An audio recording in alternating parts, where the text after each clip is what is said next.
ఓం నమో భగవతే వాసుదేవాయ. ధర్మవ్యాధుడు కౌశికుడికి తాను ఇన్ని విషయాలు కేవలం తల్లిదండ్రుల సేవ చేసుకున్నందువల్లే తెలుసుకున్నాను అని చెప్పి తన పూర్వజన్మ వృత్తాంతాన్ని చెప్పడం మొదలుపెట్టాడు. ఆయన అన్నారు, నేను గత జన్మలలో బ్రాహ్మణుడిని, శాస్త్రం బాగా చదువుకున్నాను. ఆ శాస్త్రం చదువుకున్నప్పుడే ధనుర్వేదం కూడా చదువుకున్నాను. ధనస్సు బాణాలు చేత పట్టుకుని ఒక ఆశ్రమ ప్రాంగణంలో వేటాడడానికి వెళ్ళాను. అక్కడ ఒక పొదలో ఒక జింకలా కనబడిన దాని మీద బాణం వేశాను. ఆ బాణం వెళ్ళి పొదలో ఉన్న మునికుమారుడికి తగిలింది. ఆ మునికుమారుడు వెంటనే శరీరాన్ని విడిచిపెడుతున్నాడు. నేను గబగబా వెళ్ళి, నిన్ను చూడలేదయ్యా, నీ మీద బాణం వేశాను, నన్ను మన్నించు అన్నాను. ఆయన, నీవు ధర్మం తెప్పావు, నువ్వు బ్రాహ్మణుడివి, 10 మందికి శాస్త్రం చెప్పవలసిన వాడివి, నీకు ధనస్సు విల్లంబులు అనవసరం, నీవు వేటకు రాకూడదు, నీ ధర్మాన్ని నీవు తప్పిపోయావు కనుక ఇక మళ్ళా బ్రాహ్మణ ధర్మాన్ని అనుష్ఠించే అవకాశం లేకుండా నీవు వచ్చే జన్మలో 4వ వర్ణంలో పుట్టు, నీవు భ్రష్టుడివై కిందకు వెడుతున్నావు అన్నాడు. అప్పుడు నేను బెంగపెట్టుకుని ఆయన పాదాల మీద పడి ఏడ్చాను. అయ్యా, నన్ను రక్షించండి అని అడిగాను అని చెబుతూ ధర్మవ్యాధుడు ఇంకా ఇలా అన్నాడు, నీకు ఇన్ని విషయాలు ఎలా తెలుస్తున్నాయి అని నీవు నన్ను అడగడం జరిగింది. దానికి జవాబు చెప్తాను విను. నేను గత జన్మలలో బ్రాహ్మణ్ణైనా మునికుమారుడి శాపం వల్ల నేను ఈ జన్మలో 4వ వర్ణంలోకి వచ్చేశాను. అంతకుముందు అదే మునికుమారుడి పాదాల మీద పడి శాప విమోచనాన్ని కూడా అడిగాను. అదృష్టం ఏంటంటే ఆ మునికుమారుడు బతికాడు. ఆయన అప్పటికి మాత్రం ప్రాణ సంకటంలో ఉండి నేను ఏడ్చానని ఆయన వెంటనే నాకు శాప విమోచనాన్ని ఇచ్చాడు. ఒకసారి నా నోటి వెంట వచ్చిన మాట పోదు, తప్పదు. నీవు వచ్చే జన్మలో 4వ వర్ణంలో పడతావు. కానీ నువ్వు చాలా ఏడుస్తున్నావు, తప్పు తెలుసుకున్నావు. అందుకే నీకు వరం కూడా ఇస్తున్నాను. వచ్చే జన్మలో నువ్వు 4వ వర్ణంలో పుట్టినప్పటికీ ఏ వర్ణంలోని వారు ఏ ధర్మాన్ని ఆచరించాలో బాగా తెలుసుకుని నీ వర్ణానికి సంబంధించిన ధర్మాన్ని నీవు పాటించి తల్లిదండ్రుల సేవ చేసి తత్కారణం చేత బ్రాహ్మణుల కన్నా గొప్పగా ధర్మం నందు నిష్ఠుడివై నిలబడగలుగుతావు. దానివలన నీకు పూర్వజన్మ జ్ఞానం కూడా ఉంటుంది. పూర్వజన్మలో ఏమైందో కూడా నీకు జ్ఞాపకం ఉంటుంది. అందుకని నీకు నేను ఇలా అనుగ్రహిస్తున్నాను అన్నాడు. అదృష్టం ఏమిటంటే ఆ మునికుమారుడు బతికాడు. కానీ నేను 4వ వర్ణంలోకి వచ్చాను. మునికుమారుని వరం చేత నాకు గత జన్మ జ్ఞాపకం ఉంది. అందుచేత నేను గతంలో శాస్త్రం చదువుకోవడం వలన, తప్పు ఒప్పుకోవడం వలన ఈ జన్మలో తల్లిదండ్రుల సేవ చేసి ధర్మం గురించి బాగా తెలుసుకోగలిగాను. కాబట్టి ఓ కౌశికుడా, నువ్వు కూడా నీ తప్పుని వెంటనే తెలుసుకో. బ్రహ్మచారివి, ఉత్తర క్షణం ఇంటికి వెళ్ళి ముందు మాతాపితరుల సేవ చేయి. చక్కగా వారి సేవ చేసి ప్రబోధనం తెలుసుకుని అప్పుడు జీవితంలో అనుష్ఠించడం నేర్చుకో. నీకు సమస్తమైన వేదాల సారాంశాలు, మహర్షుల తీర్పుని చెప్తున్నాను, గుర్తుపెట్టుకో. బ్రాహ్మణుడిగా పుట్టాను కదా అని కోపంతో బతికేద్దాం అనుకుంటున్నావేమో. బ్రాహ్మణుడిగా పుట్టడం బ్రాహ్మణుడిగా చచ్చే వరకు నిలబెట్టుకోవడానికి, బ్రాహ్మణుడిగా పుట్టడం బ్రాహ్మణ్యాన్ని పోగొట్టుకోవడానికి కాదని నీవు గుర్తుపెట్టుకో. పెద్దలు చెప్పిన తీర్పు చెబుతున్నాను విను. బ్రాహ్మణ కుటుంబంలో బ్రాహ్మణుడిగా పుట్టి తండ్రి ఉపనయనం చేసిన తర్వాత సంధ్యావందనం చేయక, గాయత్రి మంత్రాన్ని చేయక, రామాయణం చదవక, భారతం చదవక, భాగవతం చదవక, ధర్మం అంటే తెలియక, ధర్మమునందు అనురక్తి లేక పాపభూయిష్టమైన జీవితాన్ని స్వార్థం కోసం బతికినవాడు బ్రాహ్మణుడిగా పుట్టి బ్రాహ్మణుడని అనిపించుకున్నప్పటికీ వాడు శూద్రుడి కన్నా నీచుడే, ఇంకా అంతకన్నా కిందకు వెళ్ళిపోయినవాడే. 4వ వర్ణంలో పుట్టినప్పటికీ తన ధర్మాన్ని తాను అనుష్ఠిస్తూ 10 మందికి ఉపకారం చేస్తూ శౌచంతో బతికినవాడు ఎవడు ఉన్నాడో వాడు బ్రాహ్మణుడి కన్నా గొప్పవాడే. ఇది నా మాట కాదు, సమస్త మహర్షుల తీర్పు. అందుకని నీవు పాడైపోకు, వెళ్ళి తల్లిదండ్రులను సేవించు, జీవితాన్ని ఒబ్బిడి చేసుకో అని చెప్పాడు. కాబట్టి ఇంత ఖచ్చితంగా ధర్మవ్యాధుడు చెబుతున్నాడు కౌశికుడి కంటే మనం ఎంత ధర్మంగా ఉండాలి, ఒక బ్రాహ్మణుడు ఎలా ఉండాలి అన్నది ఖచ్చితంగా చెబుతున్నాడు. కాబట్టి ఈ రకంగా ఉండడానికే మనం అందరం ప్రయత్నం చేద్దాం. ఎందుకంటే ఒక బ్రాహ్మణుడా, 2వ వర్ణమా 3వ వర్ణమా అనేం కాదు, ఎవరైనా సరే ధర్మంగా ఉండి తల్లిదండ్రులని సేవ చేసుకుంటూ చక్కగా వాళ్ళని, మన పిల్లలు పుట్టిన తర్వాత కొన్నాళ్ళు ఆయాలుగా పిల్లల్ని చూడడానికి ఉంచేసి తర్వాత వాడికి 3వ ఏడో 4వ ఏడో వచ్చి స్కూల్లో వేసేసిన తర్వాత అమ్మ ఇబ్బందిగా అయిపోతుంది ఇక్కడ, మళ్ళీ మీరు వెళ్ళిపోతారా మీ ఊరు అన్నట్టుగా మాట్లాడారనుకోండి, అవసరం తీరిపోయాక తల్లిదండ్రులు విధులు చేసుకునే వాళ్ళకి పుట్టకథలు అనేవి ఉండవు. ఇంకా వాళ్ళు ఎటువంటి నరకాన్ని అనుభవించాలో అటువంటి నరకాన్ని అనుభవిస్తారు. కాబట్టి కౌశికుడికి ధర్మవ్యాధుడు ఎంత నిక్కచ్చిగా ఖరాఖండిగా చెప్పేస్తున్నాడు, ఈ రకంగానే ఉండాలి నువ్వు, కాబట్టి ఈ రకంగానే ఉండు, కోపంతో ఉన్నాను బ్రాహ్మణుడు కదా అని అనుకోకు అని చెప్పాడు. చెప్పినప్పుడు వెంటనే కౌశికుడు అన్నాడు, ధర్మవ్యాధుడా, నిన్ను చూస్తే నాకు చాలా సంతోషంగా ఉంది. నీవు పోల్చలేనంత పుణ్యాన్ని సంపాదించిన వాడివి, నీకు ధర్మ సూక్ష్మాలు బాగా తెలుసు. చక్కగా నీవు వృద్ధిలోకి వచ్చి సమస్త శోభనాలని పొందు. నిన్ను కలవడం వల్ల నాకు ధర్మం ఏమిటో తెలిసింది. ఎవరు ఏది పట్టుకోవాలో పట్టుకుని ఎలా తరించాలో నాకు అర్థమైంది. కాబట్టి నేను కూడా నా జీవితాన్ని ధార్మికమైన మార్గంలో చక్కదిద్దుకుంటాను. ఇక నేను బయలుదేరి వెళ్ళి వస్తానని మహానుభావుడైన కౌశికుడు ధర్మవ్యాధిని వలన ప్రబోధానాన్ని పొంది ఉత్తమమైన జీవితాన్ని గడపడానికి నిశ్చయించుకున్నవాడై తల్లిదండ్రుల దగ్గరికి వెళ్ళిపోయాడు. అంటే ఆయన ధర్మాన్ని ఆయన పాటించి ఆయన తరించిపోయాడు అని గుర్తించవలసి ఉంటుంది. అందుకని ఇక్కడ మార్కండేయుడు ధర్మరాజుకి కదండి ఇవన్నీ చెబుతున్నాడు. ధర్మరాజుకి చెబుతూ మనందరికీ చెబుతున్నాడు కదండి. కాబట్టి ధర్మరాజా ఈ సమస్త లోకాలు ధర్మాన్ని ఆశ్రయించి ఉంటుంది. ఆ ధర్మం వర్ణాశ్రమాలను బట్టి ఉంటుంది. కాబట్టి అది తెలుసుకుని బతికిన వాడు ఎవరైనా తరించవచ్చు. ఒక పతివ్రతా ధర్మాన్ని ఆచరించి అంత శక్తి పొందింది. 4వ వర్ణంలో ఉన్న ధర్మవ్యాధుడు తన ధర్మాన్ని పట్టుకుని తాను అంత గొప్పవాడయ్యాడు. తార్క్ష్యుని పట్టుకుని మహర్షులు అంత గొప్పవాళ్ళు అయ్యారు. ఒక్కొక్క రాజు తాను పట్టుకోవలసిన ధర్మాన్ని పట్టుకుని తాను ఎంతో గొప్పవాడయ్యాడు. కాబట్టి ఎవరు ఎలా బతకాలో అలా బతికితే ఆ ధర్మాన్ని వాళ్ళు పట్టుకుంటే ఎవరైనా సరే చిట్ట చివరకు పరమేశ్వరుడినే చేరుతారు. అంతే తప్పితే ఎప్పుడూ కూడా ఒకరు ఇంకొకరితో పోటీ పెట్టుకుని వాళ్ళు వీళ్ళు వాళ్ళలా బతకాలని తాపత్రయాలు పెట్టుకోవాల్సిన అవసరమే లేదు. ఎవరి ధర్మాన్ని వాళ్ళు పాటిస్తే అందరూ పరమేశ్వరుడిని చేరుతారు. పరమేశ్వరుడు ఎప్పుడూ కృతకముగా భేదకల్పన చేసి ఎవరినో పాడు చేయాలని వ్యవస్థ నిర్మాణం చెయ్యడని గుర్తుపెట్టుకోవాలి అని ధర్మరాజు గారికి మహానుభావుడైన మార్కండేయ మహర్షి ప్రబోధం చేశాడు. ఈ విషయాలన్నిటినీ విన్నటువంటి ధర్మరాజు గారు తప్పకుండా ఆ రకంగానే నేను మీరు చెప్పినవన్నీ బుద్ధిలో ఉంచుకుంటానని చెప్పి ఆ తర్వాత ధర్మరాజు అగ్నిహోత్రుడు తపస్సు ఎందుకు చేశాడు అని మార్కండేయ మహర్షిని అడిగారు. సమస్త పుణ్యాలకు అగ్నే కారకుడు. అగ్నిహోత్రానికి అశౌచం అంటదు. ఏది ముట్టుకుని ఉన్నా అగ్ని పవిత్రుడే. నీటికి కూడా అప్పుడప్పుడు అపవిత్రత ఉంటుంది, కానీ అగ్నిహోత్రానికి అలా లేదు. శవాన్ని కాలుస్తున్నా అగ్ని పవిత్రమే. అటువంటి అగ్ని తపస్సు ఎందుకు చేశాడు అని ధర్మరాజు గారు అడిగాడు. అగ్నిహోత్రుడు దేవతలకు హోమద్రవ్యాలు పట్టుకు వెళ్ళి అదే పనిగా ఇస్తూ ఉండడం వలన ఆయనకు ఒక కాలంలో విసుగెత్తిపోయింది. ఎన్నాళ్ళు ఈ పని చేయను, కిలా కాకుండా నేను హాయిగా ప్రశాంతంగా తపస్సు చేసుకుంటాను అని అనుకున్నాడు. అనుకుని ఆయన అకస్మాత్తుగా ఎవరికీ కనపడకుండా అరణ్యంలోకి వెళ్ళిపోయాడు. వెళ్ళిపోయి ఆయన కూడా తపస్సు చేసుకోవడం మొదలుపెట్టాడు. ఆ తపస్సులో మనశ్శాంతిని పొందాడు. ఆ తపస్సులో ఆయన శరీరం అంతా బాగా శిథిలమైపోయింది, చిక్కిపోయాడు. అలా చిక్కిపోయిన తర్వాత ఆయనకు ఒకనాడు ఒక ఆలోచన వచ్చింది. ఏంటి ఆలోచన అంటే, అగ్నిహోత్రుడినైనా నా మీద సమస్త లోకాలు ఆధారపడతాయి. ఎవరైనా పదార్థాన్ని వండుకోవాలి అంటే అగ్నిలో వండుతారు. పితృదేవతలకు కవ్యాన్ని పంపించాలి అంటే అగ్నిహోత్రంలోనే వ్రేలుస్తారు.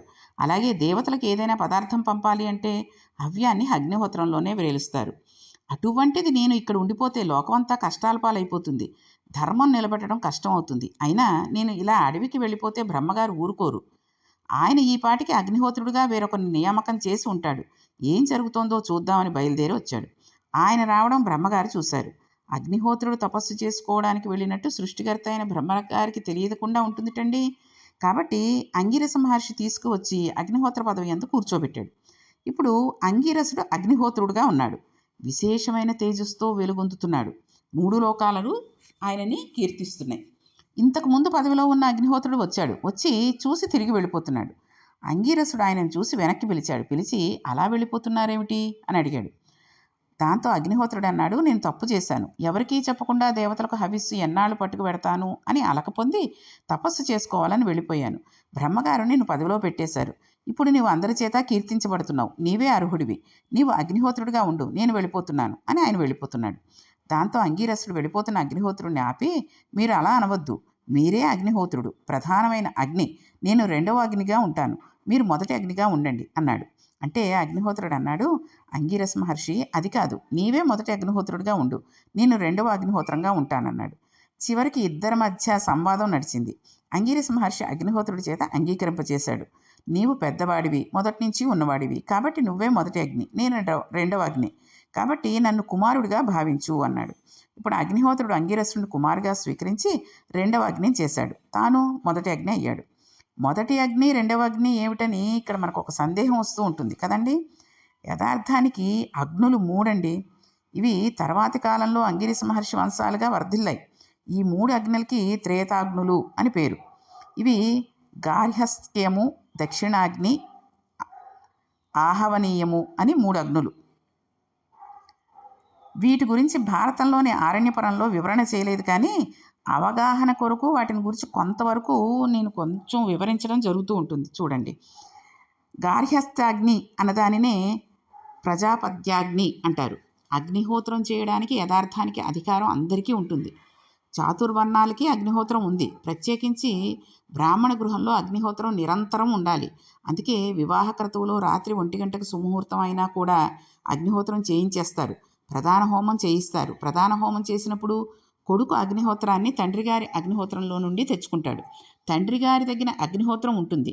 ఇంట్లో ఎప్పుడూ అగ్నిశాల అని ఒకటి ఉంటుంది. ఈ అగ్నిశాలలో ఒక కుండ ఉంటుంది. అంటే ఇప్పుడు ఈ ఇళ్లలో ఈ కలియుగంలో చాలా తక్కువ మంది అలాగా వాళ్ళ నిత్యం అగ్నిహోత్రం చేస్తారండి అంటే వాళ్ళ ఇళ్ళకెళ్ళి వింతగా చూసేటటువంటి కాలం అయిపోయింది. కానీ పూర్వం ప్రతి బ్రాహ్మణుని ఇంట్లోనూ ఒక అగ్నిశాల అంటూ ఒక కుండ ఉంటుంది. ఆ అగ్నిశాలలో ఆ కుండ గుండ్రంగా ఉంటుంది. ఆ కుండలో ఎప్పుడూ అగ్ని రగులుతూనే ఉంటుంది. దానిని రక్షిస్తూ ఉంటారు. ధర్మపత్ని మధ్య మధ్యలో దానిలో కొద్దిగా ఊక వేస్తూ ఉంటుంది. దానివలన కుండలోని అగ్నిహోత్రం రగులుతూ ఉంటుంది. అలా రగులుతున్న అగ్నిని ప్రాజపత్యాగ్ని లేకపోతే గార్హస్థాగ్ని అంటారు.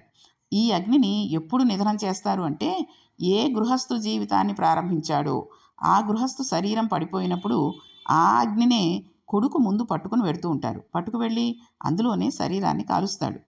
ఆ అగ్నితోటే. ఆ అగ్నికి గార్హస్థ్యాగ్ని అని పేరు. దక్షిణాగ్ని అని వేరొక కుండం ఉంటుంది. ఈ కుండం అర్ధచంద్రాకారంగా దక్షిణ దిక్కున ఉంటుంది. గార్హస్నాగ్నిలో నుంచి అగ్నిని తీసి అందులో వేస్తారు. వేసి కొన్ని ప్రత్యేక తిథులు యందు హోమం చేస్తారు. అందులోంచి పితృదేవతలకి, చిన్న చిన్న దేవతలకి దక్షిణ దిక్కున ఉన్న ఆ కుండలంలోంచి హోమం చేస్తారు. ఇది అర్ధచంద్రాకారంగా ఉంటుంది. ఇక మూడవ అగ్నికి ఆహవనీయాగ్ని అని పేరు.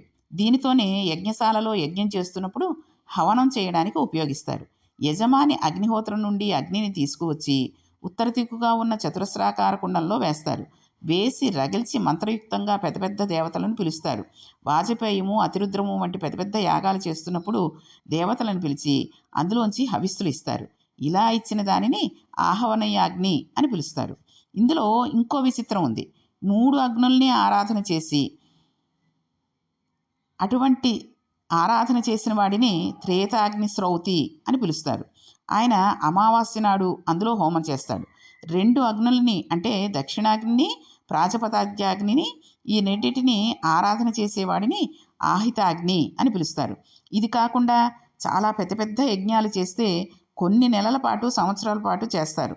అలా చేసిన వానిని దీక్షితులు అంటారు. దీక్ష పట్టాడు అంటారు చూసారా, అలాగా. అలా చేసేవాడికి పేరు చివర దీక్షితులు అని వచ్చేస్తుంది. ఆ కుటుంబంలో పుట్టినవారు కూడా అటువంటి యజ్ఞాలు చేస్తూ ఉంటారు. అందుకని ఆ పేరు చివర దీక్షిత శబ్దం కలుస్తూ ఉంటుంది. అంత పెద్ద యజ్ఞం చేస్తే దీక్షిత శబ్దం వేస్తారు. యజ్ఞాన్ని చేసి సోమయాజి అవుతాడు. ఇప్పుడు పేరు పక్కన సోమయాజి చేరుతూ ఉంటుంది. ఇదంతా అగ్ని సంబంధం. అసలు ఇలాంటివి మనం చూడాలి అంటే చూడండి, ఇప్పుడు మ్యూజియాల్లో పెట్టిన వస్తువులను చూసి పూర్వం అలా ఉండేదిట, పూర్వం ఇలా ఉండేదిట అని ఫలానా వాళ్ళు ఇప్పుడు ఏదో ఒక మనిషి పేరు తెలియాలనుకోండి, శివాజీ అంటే ఛత్రపతి శివాజీ గారు ఈ రకంగా ఉండేవారట అని తెలుసుకోవడమే తప్పితే మనం ఆ ఫోటోలు చూసి ఓహో అలా ఉండేవారు, వాళ్ళు వాడిన కత్తులు, వాళ్ళు ఆ కాలంలో వాడినటువంటి గిన్నెలు అని చూస్తూ ఉంటాం మ్యూజియంలో. ఇప్పుడు బ్రాహ్మణ కుటుంబాలలో కూడా అలాగే అయిపోయింది. నిత్యాగ్నిహోత్రుడు, సోమయాజి అనే మాటలు ఎవరంటే ఎక్కడో పల్లెటూళ్ళలో ఇప్పుడు కనిపిస్తున్నారు. కానీ ఈ సిటీలలోనూ వాటిల్లోనూ, అందులో ఈ కలియుగంలోనూ అసలు బ్రాహ్మణుడా అని చెప్పుకోవడానికి కూడా సిగ్గుపడేటటువంటి రోజుల్లాగా అయిపోతున్నాయి. కాబట్టి మొదటి అగ్ని అనే మాటకు అర్థం ఏంటంటే యథార్థంగా మొదట ఈ లోకమునందంతటా ఉన్నటువంటి అగ్ని. రెండవ అగ్ని అంటే ప్రాజపత్యాగ్ని, గృహస్థాశ్రమంలోకి వెళ్ళగానే పెట్టుకున్నటువంటి అగ్ని. అందులోంచి దక్షిణాగ్ని, హావనయాగ్ని వస్తూ ఉంటాయి. కాబట్టి అగ్నులుగా ప్రవర్తిల్లడం అంగీరసుని వంశం వర్ధిల్లి అనేక మంది పుట్టారు. వీళ్ళందరూ ఆ అగ్నులుగానే మారారు. ఇందులో మళ్ళా ఒక్కొక్క యజ్ఞం చేసినప్పుడు ఒక్కొక్కరికి ప్రత్యేక గౌరవం ఉంటుంది. కొందరికి మొదటి పూజ చేస్తేనే కానీ యజ్ఞం చేయకూడదు. అలాగే కొన్ని యజ్ఞాలు చేస్తున్నప్పుడు దక్షిణ ఎవరికి ఇవ్వాలి అని నిర్ణయం వచ్చినప్పుడు అటువంటి పెద్ద పెద్ద యజ్ఞాలు చేసినప్పుడు ఆత్రేయస గోత్రీకులను తీసుకువెళ్ళి మొట్టమొదటి తాంబూలం వాళ్ళకి ఇస్తూ ఉంటారు.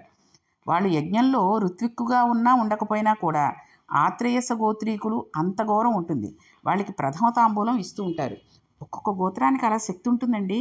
కాబట్టి ఒక వ్యక్తి తాను ఏ గోత్రంలో పుట్టాడో ఆ గోత్ర గౌరవం తెలుసుకుని ఉండాలి. అంతేగాని గోత్రం పేరు కూడా తెలియకుండా, ఆ గోత్రం యొక్క ఋషులు ఎవరు అన్నది కూడా తెలియకుండా పితృదేవతలకి తర్పణలు పెట్టేసేటటువంటి మహానుభావులు ఉండేటువంటి కలియుగం ఇది. కాబట్టి ఒక్కొక్క గోత్రానికి ఒక్కొక్క రకమైనటువంటి ఒక గౌరవం ఉండేటటువంటి పుణ్యదేశం మనది. కాబట్టి రెండవ అగ్ని మొదటి అగ్ని అన్న మాటలు అందుకు వచ్చాయి. ఇప్పుడు అగ్నిహోత్రుడిగా ఉన్నాడు, అంగిరసుడు రెండవ అగ్నిహోత్రుడిగా ఉన్నాడు. వీరు ఇలా చక్కగా వర్ధిల్లుతున్నారు. లోకం అంతా కూడా ఎంతో సంతోషంగా ఉంది. ఇలా సంతోషంగా ఉన్నప్పుడు ఒకానొకప్పుడు మళ్ళీ ఒక విచిత్రం జరిగింది. అగ్నిహోత్రుడికి మళ్ళీ కోరిక పుట్టింది. హోమం చేసేటప్పుడు ఆ హోమంలో సాయం చేయడానికి ముఖ్యమైన వాళ్ళు 4 ఉంటారు. ఇందులో అథర్వుడు ఒకడు. బ్రహ్మస్థానాన్ని ప్రధాన స్థానం. అథర్వుడికి తన స్థానాన్ని అప్పగించి దేవతలకు హోమద్రవ్యాలు అందజేయమని నియామకం చేసిన అగ్నిహోత్రుడు సముద్రం లోపలికి వెళ్ళిపోయాడు. ఆయన సముద్రం లోపలికి వెళ్ళిపోతే దేవతలందరూ వెతుక్కున్నారు. ఏడీ అగ్నిహోత్రుడు మళ్ళీ కనబడడం లేదు, ఎక్కడికి వెళ్ళాడు అని వెతికారు. ఇప్పుడు వాళ్ళకి మా దగ్గరకు వచ్చాడు, సముద్రం అడుగున ఉన్నాడు, అక్కడ కూర్చొని తపస్సు చేసుకుంటున్నాడు అని అక్కడ ఉన్న చేపలు చెప్పేశాయి. వెంటనే దేవతలు అగ్నిహోత్రుడి దగ్గరికి వెళ్ళి ప్రార్థన చేశారు. నీవు అలా కూర్చుంటే ఎలా, బయటికి రావాల్సిందన్నారు.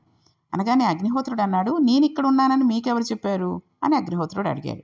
దేవతలు అబద్ధాలు చెప్పరు కదండి, నీవు ఇక్కడ ఉన్నావని మాకు చేపలు చెప్పాయి అన్నారు. లోకంలో పరదేవతా శాస్త్రం అని ఒకటి ఉంటుంది కదండి, వాళ్ళు లోకంలో ఇది జరగాలి అని ఊహ చేస్తారు. ఇవన్నీ దానికి అనుగుణంగా నడుస్తూ ఉంటాయి. లేకపోతే మళ్ళీ చిన్న పిల్లవాడిలాగా తెలియని వాడిలాగా అగ్నిహోత్రుడు సముద్రంలోకి వెళ్ళి మళ్ళీ అక్కడ తపస్సు చేసుకోవడం ఏమిటి? కాబట్టి ఇప్పుడు అగ్నిహోత్రుడు చేపలతో అన్నాడు, మీరు నేను సముద్రంలో దాక్కుని తపస్సు చేసుకుంటుంటే ఈ విషయాన్ని దేవతలకు చెప్పేశారు. కాబట్టి లోకంలో నిర్దాక్షిణ్యంగా పట్టి చంపేసేది ఏదైనా ఉంది అంటే మిమ్మల్నే. సరికదా, కొన్ని చోట్ల బ్రాహ్మణులు కూడా మిమ్మల్ని తింటూ ఉంటారు, మిమ్మల్ని నిర్దాక్షిణ్యంగా చంపుతారు. మిమ్మల్ని పట్టుకుంటే ఎంతటి వాడికైనా సరే మనసు విచలితం అయిపోదు. లోకంలో హింస బాగా జరిగేది మీ మీదే అని అగ్నిహోత్రుడు చేపల్ని శపించాడు. ఇక్కడ కొంతమంది బ్రాహ్మణులు కూడా మిమ్మల్ని తింటారు అంటారు. ఎందుకంటే ఒరిస్సా వైపు అది శాకాహారమే అని జలపుష్పం అని తింటూ ఉంటారండి చేపల్ని. బ్రాహ్మణులైనా సరే వాళ్ళు ఒరిస్సా బ్రాహ్మణులు అలా తింటూ ఉంటారు. కాబట్టి ఈ రకంగా చేపలు శాపాన్ని పొందాయి అగ్నిహోత్రుడి వల్ల. ఆ తర్వాత అగ్నిహోత్రుడు అనుకున్నాడు, వీళ్ళందరూ నన్ను హోమద్రవ్యాలు తీసుకువెళ్ళని బలవంతం చేస్తున్నారు, అసలు నేను ఈ శరీరాన్ని విడిచిపెట్టేస్తానని అగ్నిహోత్రుడు తన శరీరాన్ని విడిచిపెట్టేశాడు. అయితే దేవతలకు ఒక శక్తి ఉంటుంది కదండి, వాళ్ళు శరీరాన్ని విడిచిపెట్టి మళ్ళీ ఇంకో శరీరంలోకి వెళ్ళగలరు. వారికి ఇష్టం వచ్చిన మరొక శరీరం తీసుకోగలరు. ఆయన శరీరం వదిలిపెడితే ఆయన శరీరంలోని ధాతువుల నుండి కొత్త పదార్థాలు పుట్టాయి. ఆయన శక్తి అటువంటిదండి. ఆయన చీము రసి నుంచి గంధకం వచ్చింది, ఎముకల నుండి దేవదారు చెట్లు పుట్టాయి, అందుకే దేవదారు కర్ర చాలా బలంగా ఉంటుంది. ఆయన కఫం నుండి కర్పూరం వచ్చింది, కర్పూరం అగ్నిహోత్రుడి కఫం, అందుకే అది తెల్లగా ఉండి అగ్ని తగిలితే అంటుకుంటుంది. పిత్తము నుండి నవరత్న విశేషమైన పచ్చ పుట్టింది, వాతం నుండి పాషాణశిల పుట్టింది, గోళ్ళ నుండి కాకి బంగారం పుట్టింది, నరములు కర్తనారాళాల నుండి పగడం వచ్చింది. ఆ పైన అగ్నిహోత్రుడు భూగర్భంలోకి వెళ్ళిపోయి వేరు శరీరంతో విశేషమైన తపస్సు చేశాడు. తపస్సు చేసి చాలా సంతోషం పొంది తృప్తి పొంది మళ్ళీ వచ్చి భృగువు మొదలైన మహర్షుల ఆశీర్వచనాలు పొంది తనివి తీరా తపస్సు చేసుకున్నాను అని తన పదవిలో తాను కూర్చున్నాడు. ఈ రకంగా తన పదవిలో తాను కూర్చున్నప్పుడు మళ్ళీ ఒక పెద్ద విశేషం జరిగిందండి. అదేంటో తెలుసుకోవాలని ఉంది కదా, మరి రేపటిదాకా ఆగాలి. కాబట్టి ఆ విశేషం ఏమిటి అనే విషయాన్ని మనం రేపు తెలుసుకుంటూ రేపు ఒక గొప్ప విషయాన్ని మనం చెప్పుకుందాం. ఇది చాలా గొప్ప విశేషం. అందులోనూ ఆరణ్య పర్వంలో ఇది చాలా శక్తివంతమైన ఘట్టం. కాబట్టి రేపు మనం ఆ విషయాన్ని చెప్పుకుని తరిద్దాం. ఓం నమో భగవతే వాసుదేవాయ.